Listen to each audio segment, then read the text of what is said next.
Did you happen to see the Michael Jordan Last Dance thing? I did see it. Okay, I'm up on the fence. Well, I ain't on the fence. A lot of people on the fence with that. What you thought about that? I thought it was fantastic. I thought it was great. I think Krause, GM, is an idiot. Go ahead. I think Krause, the GM, is an idiot. I don't know what he had against Phil Jackson. If a guy bringing you 6 rings? Six rings at the time. What? Why are you complaining? You want to bring in some guy that was like a baseball coach or some baseball manager? Well, you know what? What did you see the dude? Was he white or black? He was a white guy. He wanted to bring him in as a coach. Yeah, he wanted to bring him in as a coach. What is Phil Jackson ethnic race? What is Phil Jackson? Yeah, he white too? Yeah, he white too. Okay, so it wasn't a prejudice thing. No. Okay, so. I think, to me, personally, I think he had something against Phil Jackson that we'll never know nothing about, something behind the scenes. I don't know if Phil Jackson was messing with his mama, messing with his sister, but it was some like it was something going on. Because why on earth you got a guy that's got you 6 rings in less than 10 years or something like that? And you want to get rid of him? Y'all never earned the ring ever before this man came.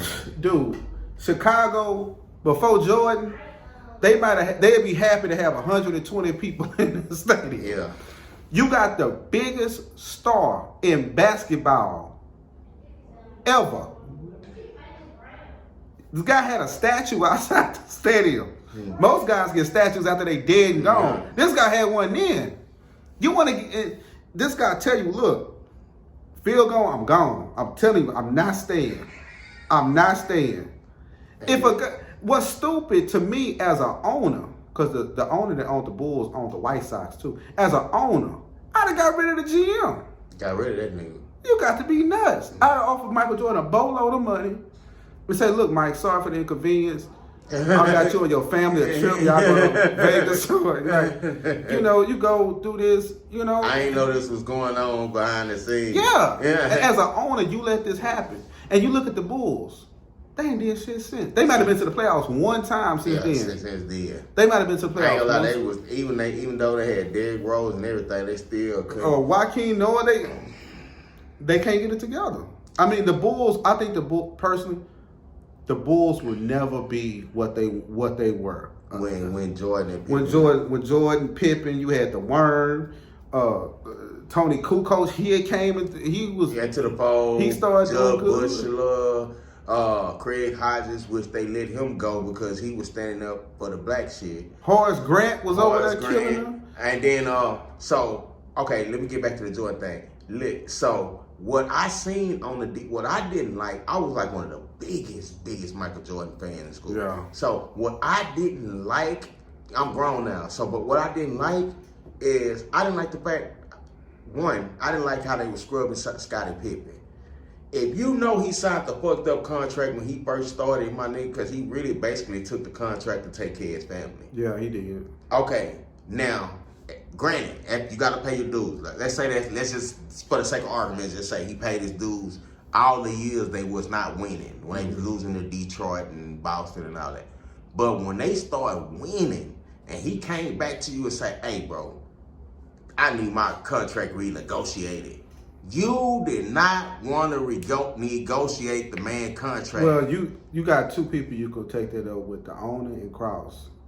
They really, and I'll be honest with you, they ran Scotty through the dirt. They did him bad. This guy, after that, he was never the same player. He came to Houston for a little bit. I think he went to Miami. He went to Houston, and then he went to Portland. He didn't really get no big money until he came to Houston. To gave him his first, and then Portland. They gave him like $30 million or something like 33 million. 33 or something. But you know what though? I think this is where I get kind of discombobulated at. When I look at what's this white boy name? Quarterback in Boston, Brady. It was some years I think Brady took a pay cut just to pay everybody else to keep everybody together. I'm glad you said that. Like that's a real leader. That's a real leader. I was arguing with somebody else earlier, and they was like, "Man, now," because I was talking about how Jordan was kind of belittling them, and he was like, "Now, The Jordan was just trying to push them to supreme greatness. Yeah. Okay, I give you that. But what I'm saying is this: what I didn't like, you could have simply said, "Listen." You could have simply said, "Listen, if you don't pay this man, renegotiate this man contract, I'm gone." You did that when they said they was gonna fire Phil Jackson. I don't give a fuck if you win 82 games. Yeah. Straight. He took a stand and say, "Listen, I'm not gonna play if you don't keep Phil." Why you ain't take that same thing with Scotty and get this man paid? To me. Another thing you was doing was, you see this man ain't really getting ain't got no really good contract, but you still trying to get in his pocket. You trying to make this man go play golf with you and stuff so you could get in this man's pocket, bro. And when you know this man was not getting paid no real money. I mean, when you know somebody father is paralyzed and sick, family doing bad in Alabama. I mean, I think that's what it was from. Like that. You would think like Jordan would have been like, "Hey, y'all get this guy some money, man. This guy trying to help us. He trying to." Yeah, bro. But Jordan was so competitive. That's one thing I saw in that film. I noticed.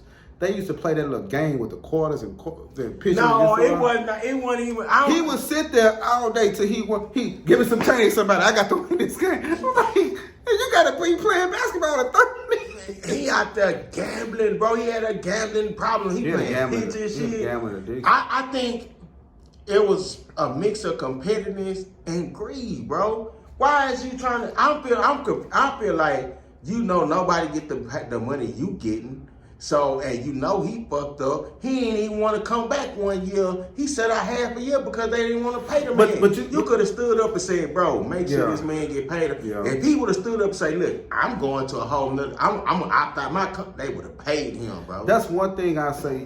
People hate Tom Brady, that he sucks, he's the worst quarterback. You see what he did? But this guy was willing to take, I believe it was him, he took a little bit of a pay cut to pay Gronkowski, all these guys to say, "Man, look, I take a cut. Let's just keep the team together." Because these guys are protecting me, this offensive line, these guys, And to me, that's a leader and a team player. That's like, that make me want to go play with him. Like, he gonna look out for me. But The Last Dance was a really great documentary. I think it dug deep into what the business of basketball is about, and it shows the pros and cons of being in the NBA at that time. Things are a lot different now. He told on the niggas when he said they walked in there, they was smoking weed and. Well, what he was saying was, I knew you was gonna go. He saying no. What he was saying was, look, they had lost a game, right? And usually. And see, this is what I don't get about Jordan. He was selling all these sneakers. Gatorade gave him like $400 million. He was doing movies. He did Space Jam. He did videos of Michael Jackson. Jordan, he was on Oprah every week. This guy he had money. He could have said, "Look, Scotty, look, man, here's $10 million. Shit. Just come on, play." Bro, like, you could have, bro, if that's your boy, I seen a couple things he did I didn't like. I didn't like when he had that. They about to put out some more shoes. Yeah, bro, we gonna get that. We gonna get that. Yeah, take this percentage out and get that to him. Yeah. If that's your boy. And then another thing is this here. When you had that ceremony for him, like, when they had that, and he had all his teachers came, he raw dogged them niggas on stage. Yeah, this the nigga that cut me. And you know what I'm saying? It just really put him out there on Front Street, like, to try to make him feel bad. Like, I was like, damn, this nigga here.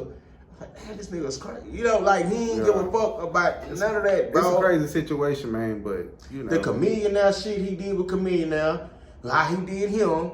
I'm like, damn, bro, like, he wanted him to sign a shirt or something. And Chameleon just wanted to take a picture with him. Chameleon had bought a jersey. And he told him to buy $30 in jersey. Yeah, he like, my nigga, I just bought it. Yeah, I just bought a jersey to take a picture. My nigga, I just spent like $15,000 in the auction to buy a jersey. I remember that happened. And he was like, "Nah, nigga, I don't take pictures with niggas." They like, damn. That's exactly what the man said out his mouth. And I don't think Chameleon that lying, bro. I don't think he. I think it's the truth. You married to I think Jordan looked at Chameleon as like, and this could be. I'm just saying my opinion. He could have looked at him like, "Oh, this thug rapper," you know what I'm saying? But think about it, this man, Chameleon might have bought all your tennis shoes. And Chameleon from very humble beginnings. He might have work, bust his ass, cut right through it, to buy all your tennis shoes, to support you. Like, I hate that about a lot of celebrities and athletes. I ain't gonna say who it is, but I got into it really, really bad at a party in LA one time with a very, very famous A-list star. And we got into it bad, and I started ranking on this dude, right? I thought he was gonna roast my ass, because he that's what he do. Man, I had everybody laughing at this dude. Yeah. I was drunk. I was drunk too, but a lot of people, once they get a certain plateau, sometimes they think people under them or beneath them, and so they do that. But I've met a lot of people in the entertainment industry. They the most humblest people. They give you their shirt off their back. One person I met, they was like, "Man, I'm hungry," and I said, "Shit, I'm hungry too." And they didn't even know me. We was just standing in a lobby. He said, "Man, you ate something yet?" And I'm shocked. The person was talking to me. I'm like, "Man, what you want to eat? You want something to eat? I'll go get us some food. We go get us some food downstairs at the little restaurant downstairs." I was like, "Nah, man, I'm good, man. Nah, man, come on, man. We chat, talk." I said, "Man, that's real." You know what I'm saying? I ain't gonna lie, cause you gotta sometimes, it's surprising and almost refreshing to see somebody like that being the fact of where we come from. Yeah. You know what I'm saying? Kind of where we come from, motherfuckers just don't do shit like that. Period. I'm gonna tell you the realest thing, man. When Jay-Z started dating Beyonce, I hated it. I did. Lord forgive me. I hated it. I love Beyonce. I do too. I love it. I said, why she fucking with this nigga for? Man, I met Jay-Z, right? I was like, this nigga, he ain't come. Like, I see him a lot. Nigga, tall as fuck. Dude, we had a conversation just like this. This was in 03. We had a conversation just like me and you talking. We talked about the Rockets, and I think Steve Francis was hooping with us then. And he was talking about New York, the Knicks, and we were talking trash about how Houston beat New York in '94 and the King Elijah and all that. And we just had a conversation. And after that, I became the biggest Jay-Z fan, man, after that, talking to him, man.